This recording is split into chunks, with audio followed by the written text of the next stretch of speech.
తాకట్టులో ఉన్న బంగారాన్ని విడిపించి ఆ రోజు ఆన్లైన్ ధరకే కొంటుంది కొమ్మూరి గోల్డ్. నమస్కారం. ప్రస్తుతం మనతో పాటు ఇస్కాన్ టెంపుల్ నుంచి ప్రణవానంద ప్రభుజీ ఉన్నారు. వారు ముంబైలోని గోవర్ధన్ ఇకో విలేజ్ ఆశ్రమంలో సేవ చేస్తూ ఉంటారు.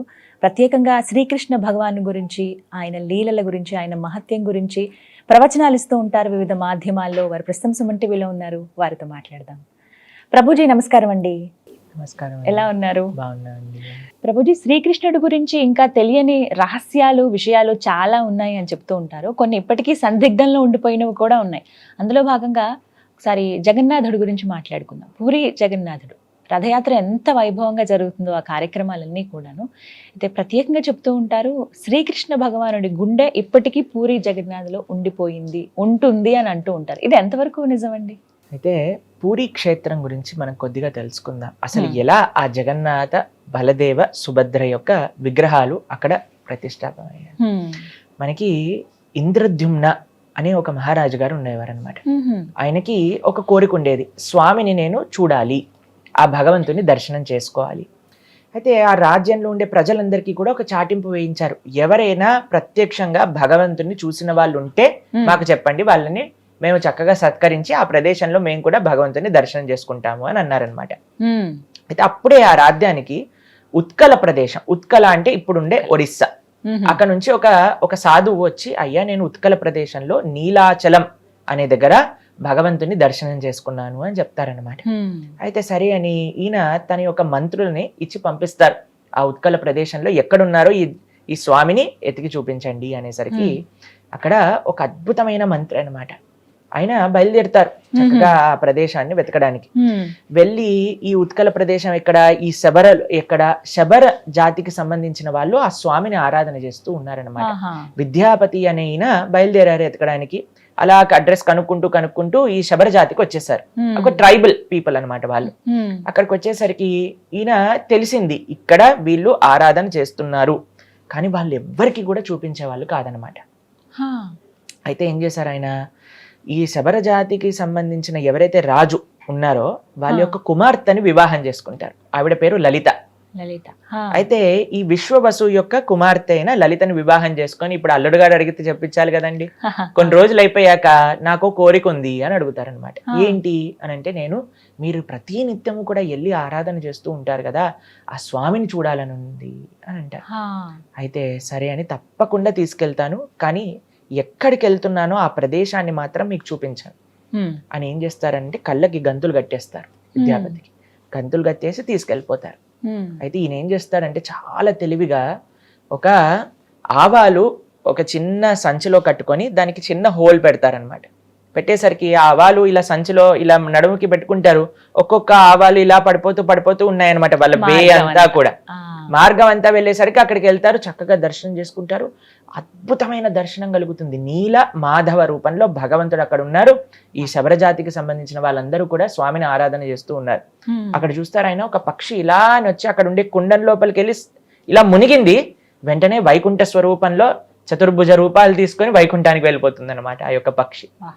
అంత అద్భుతమైన ప్రదేశం. అక్కడ చూసేసరికి చాలా ఆనందిస్తారు. మా రాజుగారికి చెప్పాలి అని వెంటనే బయలుదేరి ఇంద్రద్యుమ్న మహారాజు గారికి చెప్తారు.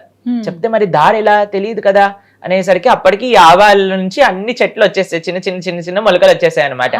అయితే ఇంద్రద్యుమ్న మహారాజు గారిని పట్టుకొని ఈ విద్యాపతి అక్కడి నుంచి తీసుకొని వెళ్ళేసరికి అక్కడ ఆ దర్శనం అనేది కలగదు. ఆ స్వామి అక్కడి నుంచి అంతర్ధానం అయిపోతారనమాట. ఇక్కడ విశ్వవసు బాధపడతారు, ఇంద్రద్యుమ్న మహారాజు కూడా చాలా బాధపడతారు. ఏం జరిగింది, ఎందుకు ఇలా స్వామి దర్శనం అంతర్ధానం అయిపోయింది అనగానే స్వామి ఇలా కళ్ళలో కనిపించి, అయ్యా నేను ఇంకొక అద్భుతమైన రూపంలో ఈ ప్రజలందరికీ కూడా దర్శనం ఇవ్వాలి అని అనుకుంటున్నా, కాబట్టి మీరు ఆయన ఒక యజ్ఞాన్ని చేస్తారనమాట. అందులో కనిపించి స్వామి చెప్తారు, ఒక పెద్ద చెక్క ముక్క ఇలా నీళ్ళల్లో ఆ సముద్రంలో వస్తుంది మీ దగ్గరికి, దానితో మీరు విగ్రహాలు చేయించండి అని చెప్తారనమాట. సరే అని ఇంద్రద్యుమ్న మహారాజు గారు దీన్ని తీసుకొచ్చి, కొన్ని రోజులకి భగవంతుడు చెప్పిన విధంగానే వచ్చేసింది. దాన్ని తీసుకొని చూసేసరికి ఎవరు చెక్కుతారు ఇక్కడ నుంచి విగ్రహాలు అనే లోపల విశ్వకర్మ ఒక చాలా వృద్ధ బ్రాహ్మణుడి యొక్క రూపంలో వస్తాడనమాట. వచ్చి, అయ్యా నేను చక్కగా చెక్కి పెడతాను, కానీ నేను బయటికి వచ్చేంత వరకు మీరు రాకూడదు అని చెప్తారు. ఈ కండిషన్తో లోపలికి వెళ్ళిపోతారు. గుండీచ అనంటే ఈ యొక్క ఇంద్రదుమ్న మహారాజు గారి యొక్క భార్య. ఆవిడికి కొన్ని రోజులు అయ్యాక డౌట్ వచ్చింది, ఏంటి ఈ ముసలాయన లోపలికి వెళ్ళాడు, అసలు చెక్కుతున్నప్పుడు టక్ టక్ సౌండ్ అయినా రావాలి కదండి, ఏమీ వినిపించట్లేదు అని వెళ్ళి ఆ డోర్ దగ్గరికి వెళ్ళి చూసేసరికి అసలు ప్రశాంతంగా అసలు ఇంత వాయిస్ కూడా లేదనమాట. అయితే ఆవిడ అనుకుంది ఈయన చనిపోయాడేమో, ఏమైందో తెలియదు, కాబట్టి మనం విగ్రహాలని చూడాలి అని అంటే ఎలాగైనా సరే దీన్ని ఓపెన్ చేయాలి అని డోర్ ఓపెన్ చేయించేసాను. అయ్యో, ఓపెన్ చేయించేసరికి అక్కడ జగన్నాథుడు, బలభద్ర, సుభద్ర ఇన్కంప్లీట్ విగ్రహాలుగా మనకు కనిపిస్తున్నాయి, కానీ అలానే ఉండిపోయాయి అన్నమాట. అయితే ఇంద్రదుమ్న మహారాజు గారికి చాలా బాధేస్తుంది, అదేంటబ్బా ఇలా ఉండిపోయారు జగన్నాథుడు అనేసరికి జగన్నాథుడు సాక్షాత్తుగా కృష్ణుడు తన కలలో కనిపించి, ఈ విధంగానే నేను ఇక్కడ పూరి క్షేత్రంలో చక్కగా ఆరాధన చేసుకోవాలనుకుంటున్నాను. మీరు అడిగారు కదా కృష్ణుడు గుండె ఉందా అని, కృష్ణుడు గుండె కాదండి, సాక్షాత్తుగా కృష్ణుడే జగన్నాథుడిలా ఉన్నాడు అక్కడ. భగవంతుడికి భగవంతుడి యొక్క విగ్రహానికి తేడా లేదు. చాలా మంది ప్రశ్నిస్తూ ఉంటారు, సనాతన ధర్మంలో విగ్రహారాధన లేదు. మీరు చూడండి, భగవంతుడే వచ్చి నా విగ్రహాలని చేయించింది అని చెప్తున్నారు. కాబట్టి మనం స్వామి యొక్క శ్రీ విగ్రహాన్ని ఆరాధన చేస్తుంటే అది సాక్షాత్తుగా భగవంతుణ్ణి ఆరాధన చేసినట్టే. మన సనాతన వైదిక సంస్కృతిలో ఎన్నో ప్రమాణాలు ఉన్నాయి మనకి విగ్రహారాధన అన్నిటికంటే శ్రేష్టమైన మార్గము అని చెప్పడానికి. కాబట్టి ఎవరైతే మీ దాంట్లో విగ్రహారాధన లేదు, విగ్రహారాధన అవసరం లేదు అనే వాళ్ళందరికీ కూడా జగన్నాథుడి యొక్క లీలే ప్రత్యక్ష ప్రమాణం. స్వామి సాక్షాత్తుగా తన విగ్రహాన్ని చేయించుకున్నారు. చేయించుకున్నాకండి ఒక అద్భుతమైన ఆలయాన్ని ఇంద్రదుమ్న మహారాజు గారు నెలకొల్పుతారు. చాలా పెద్ద కథ అండి, అది మీకు కొద్దిగా చిన్నగా చెప్తాను. అయితే ఈ ఆలయం వచ్చాక ఈ ప్రతిష్ఠ ఎప్పుడైతే చేస్తారో భగవంతుడు ఇంద్రదుమ్న మహారాజు గారిని అడుగుతారు, ఇంత నా కోసం సేవ చేసావు, ఇంత తపనగా నా ఆలయాన్ని కట్టించావు, ఇంత ప్రేమతో నన్ను ఆరాధన చేస్తున్నావు, నీకు ఏదన్నా కోరిక ఇవ్వాలనుంది, మీరు ఏదన్నా వరం కావాలి అని అంటే కోరుకోండి అని అంటారనమాట. అప్పుడు ఇంద్రదుమ్న మహారాజు గారు 3 కోరికలు కోరుకుంటారు. మీరు ఎప్పుడైనా విన్నారా ఏ కోరికలు అవి అని? ఒకటి ఏంటి అని అంటే, అయ్యా నీ చేతులు ఎప్పుడు కూడా తడిగా ఉండాలి. అంటే ఏంటో తెలుసా, ఎప్పుడు కూడా తింటూ ఉండాలన్నమాట, భోజనం చేస్తూ ఉండాలి, స్వామి ప్రసాదాన్ని నైవేద్యాన్ని స్వీకరిస్తూ ఉండాలి. స్వీకరించి చేతులు కడుగుతారు కదండి, చేతులు కడుక్కోగానే ఇంకో నైవేద్యం రావాల్సిందే అక్కడికి ఇంకొకటి. కాబట్టి పూరి జగన్నాథ క్షేత్రంలో ఉండే ఒక విలక్షణమైన సాంప్రదాయం ఏంటి అని అంటే, ప్రతి నిత్యము కూడా భగవంతుడికి నైవేద్యం సమర్పణ చేస్తూ ఉంటారన్నమాట.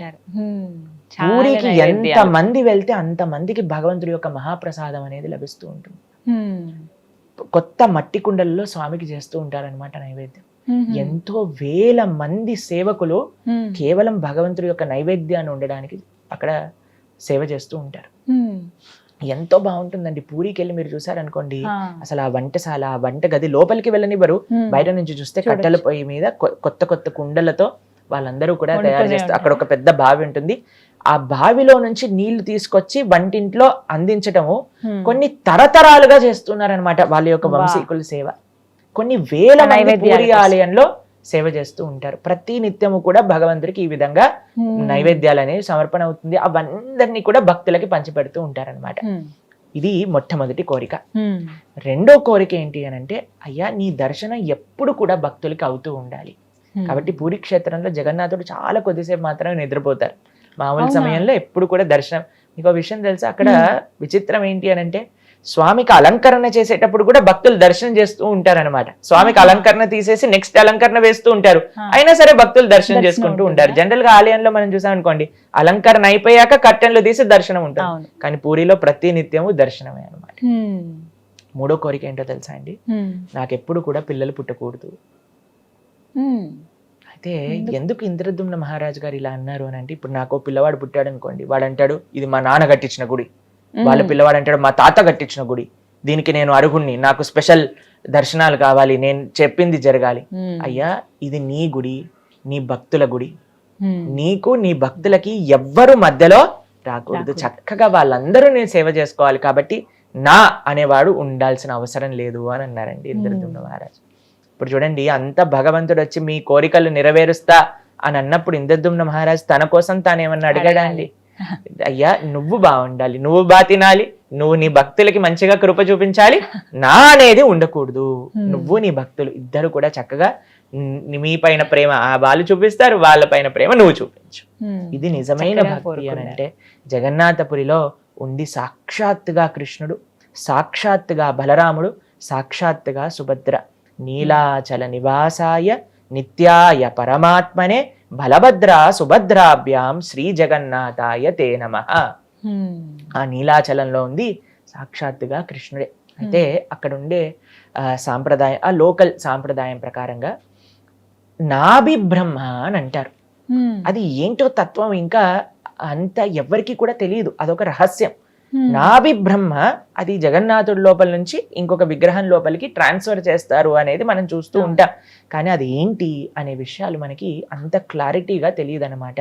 ఇంకో విషయం ఏంటి అని అంటే స్వామి యొక్క ఈ విచిత్రమైన లీలలు, ఈ విలక్షణమైన లీలలు ఎన్నో ఎన్నో ప్రదేశాల్లో ఉంటూ ఉంటాయి. కానీ జగన్నాథపురిలో ఉండే కృష్ణుడు, మనం ఆ నాభి బ్రహ్మ చేత కృష్ణుని జగన్నాథుని ఆరాధన చేయట్లేదు, జగన్నాథుడు కృష్ణుడు కాబట్టి ఆరాధన చేస్తున్నాం. ఆయన యొక్క మహిమలు, ఆయన యొక్క లీలలలో ఎన్నో రకాల రహస్యాలు, ఎన్నో లీలలు జగన్నాథపురిలో మనం వీక్షిస్తాం అన్నమాట. ఆ విగ్రహాలు కూడా ఎన్నో సంవత్సరాలకు ఒకసారి ఇలా మారుస్తారు కదండి. అవునండి. వాటి గురించి కూడా చాలా ఆసక్తిగా ఉంటాయి ఉన్నా కూడా. నిజమే, లీలలు చాలా భగవంతుడు ఉంటాయి. అక్కడ చెప్తారు ఏంటి అని అంటే భగవంతుడికి నిజంగా మారాల్సిన అవసరం లేదు. ఒకసారి భగవంతుడి యొక్క విగ్రహాన్ని మనం ఆరాధన చేస్తున్నాం మనస్సుతో ఆవాహన చేసి అని అంటే అక్కడ సాక్షాత్తుగా భగవంతుడు వచ్చి ఉన్నారు. ప్రాణ ప్రతిష్ఠ అని అంటారు, మీరు వినే ఉంటారు కదా. భగవంతుణ్ణి ఆ విగ్రహం లోపలికి ఆవాహన చేస్తాం అన్నమాట. చాలా మంది అంటారు మీరు రాయిని పూజ చేస్తున్నారు. నేను రాయిని పూజ చేయట్లేదండి, రాయి లోపలిని భగవంతుని ఆహ్వాన చేసి. ఇప్పుడు చూడండి, ప్రేమ మీరు ఎవరి దగ్గరైనా ఉంది అని అనుకోండి, అయ్యా మీరు తప్పకుండా రావాలి మా దగ్గరికి అని అంటే మీరు వెళ్తారా లేదా? వెళ్తారా అండి? ఆహ్వానిస్తే ఖచ్చితంగా తప్పకుండా వెళ్తారు కదా. ప్రేమతో ఆహ్వానం చేస్తే తప్పకుండా వెళ్తారు కదా. మరి భగవంతుడు ప్రేమైక మూర్తి అన్నప్పుడు అంతటా ఉండే స్వామి ఆ రాయిలో ఎందుకు ఉండరండి? అయ్యా స్వామి నిన్ను ఈ విధంగా నేను ఆరాధన చెయ్యాలి అని అనుకుంటున్నప్పుడు మనం ప్రేమతో ఆహ్వానం చేస్తే ఎందుకు స్వామి రాడండి కదా. కాబట్టి మనం ఆరాధన, ఆ శ్రీ విగ్రహాన్ని యొక్క ఆరాధన అనేది తప్పనిసరిగా చేయాలి. అందులో భగవంతుడు సాక్షాత్తుగా ఉన్నాడు. కాబట్టి ఆ స్వామిని అక్కడ చూస్తే నవకలేవరం అనే ఒక ఉత్సవం చేత ఎప్పుడైతే అధిక ఆషాఢ మాసం వస్తుందో అప్పుడు మారుస్తారనమాట విగ్రహాల్ని. ఒక కొత్త విగ్రహాలని చేయించి అందులో నుంచి ఈ నాభి బ్రహ్మని ఇందులోపల పెట్టి మిగతా ప్రతిష్టా కార్యక్రమాలన్నీ కూడా చేసేసి ఈ పురాణ విగ్రహాలన్నింటినీ కూడా తీసుకెళ్లి అక్కడ ఒక ఆలయంలోనే ఒక దగ్గర ఉంటుంది, ఒక ప్రదేశం ఉంటుంది అనమాట. అందులోపల వాళ్ళు పూజ చేస్తారనమాట. ఇది అక్కడ పూరిలో ఒక లోకల్ సాంప్రదాయంగా నడుస్తూ ఉంటుంది. అయితే ఒకళ్ళ దగ్గర నుంచి నేను విన్నాను, ఒక భక్తుల దగ్గర నుంచి. ఆయన అంటారు, భగవంతుడు అంటున్నారు ఈ ప్రపంచంలో ఉండే వాళ్ళతో, అయ్యా సాక్షాత్తుగా భగవంతుడి యొక్క విగ్రహాన్ని అయినా నేనైనా సరే ఒక రోజు ఎక్స్పైరీ, ఒక రోజు అయిపోతాను, ఆ కొత్త విగ్రహం రావాల్సి వస్తుంది. కానీ ఈ ప్రపంచంలో ఉండే మనుషులు అనుకుంటారట నేను ఎప్పటికీ జీవిస్తాను, నాకు అప్పుడు ఎప్పుడు ఎండ్ రాదు అని అనుకొని వాళ్ళ జీవితంలో వాళ్ళ యొక్క ఆశల్ని, వాళ్ళ యొక్క కోరికల్ని వాళ్ళు నెరవేర్తిస్తూ వెళ్తూ ఉంటారు. ఇప్పుడు చూడండి ఎంత ఆశ్చర్యం అని అంటే, మనం ఉండే వాళ్ళందరూ కూడా పక్కన ఉండే వాళ్ళు పోతున్నారు అని మనం గమనించినా సరే నేను మాత్రం పోను, నాకు మాత్రం ఎండ్ లేదు అని అనుకుంటారు. అవును. కాబట్టి జనాలకు చూపిస్తూ ఉన్నారట భగవంతుడు ఈ లీల మాధ్యమంగా అని కూడా ఒకళ్ళు చెప్తూ ఉంటే నేను విన్నాను అనమాట. కాబట్టి జగన్నాథుడి యొక్క లీలలు అనంతం, అద్భుతం. కాబట్టి మీరందరూ కూడా తప్పకుండా జగన్నాథ క్షేత్రాన్ని దర్శించండి, ఆ స్వామి యొక్క కృపకు పాత్రలు కాయండి. చాలా చక్కగా వివరించారు గురుగారు. నమస్తే అండి. హరే కృష్ణ.